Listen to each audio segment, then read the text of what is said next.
खैती हो तू? खाई ना तो का करो? नहीं देखा, तनी अपने फिगर पे ध्यान दा। सुना, हम अपने मरद का कमाई खाते तो हर छाती काहे फाटत है? अरे अरे अरे, तू अपने मरद का खातू हम जानत है, तब लेकिन हम तो के बतावत है, तनी अपने देह पे ध्यान दा। कौन चीज का ध्यान दे?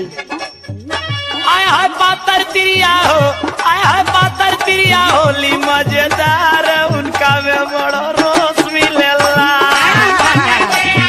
देखा दे तोरा मुंह से यार चुही वाला बा।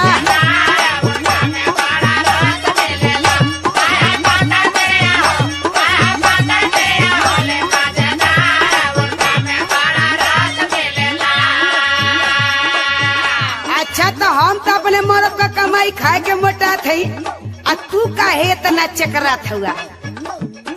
ए भाई, तू यो कुल कहबू का? काहे ना कहब तो ही कहबा।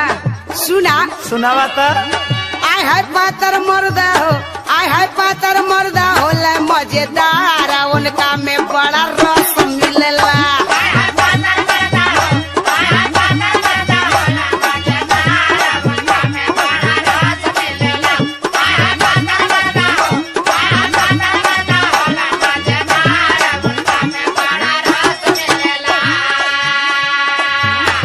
भोजन कम करबू तो तुहार वजन कम रही। अच्छा, जब वजन कम रही तो जाने तू का होई? का होई? चाहे गारावा हो लगावा, चाहे कोरावा हो उठावा,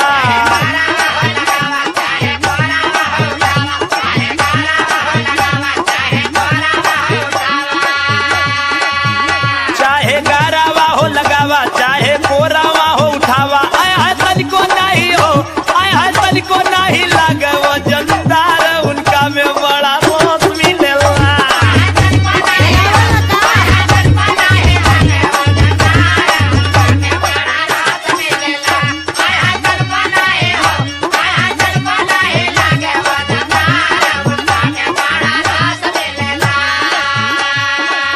अच्छा तो मेहरारू का तू स्पेशलिस्ट लगत हुआ?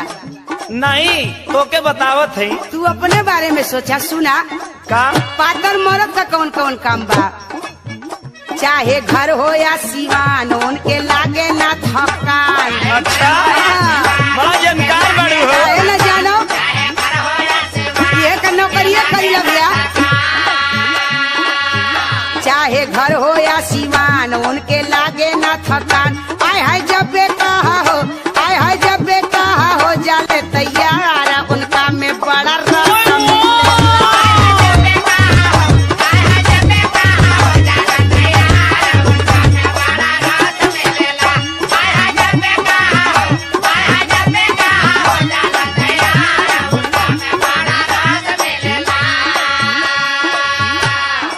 तू भोजन कम ना करबू तो कम से कम तनी कसरत कैल करा। कसरत कल करी? हाँ, ना बाबा ना, ई कुल हमसे ना होला। फिगर इतना बढ़िया बनल रही, लप लप लप के जब कमरिया चमकत रहे जस कटरिया।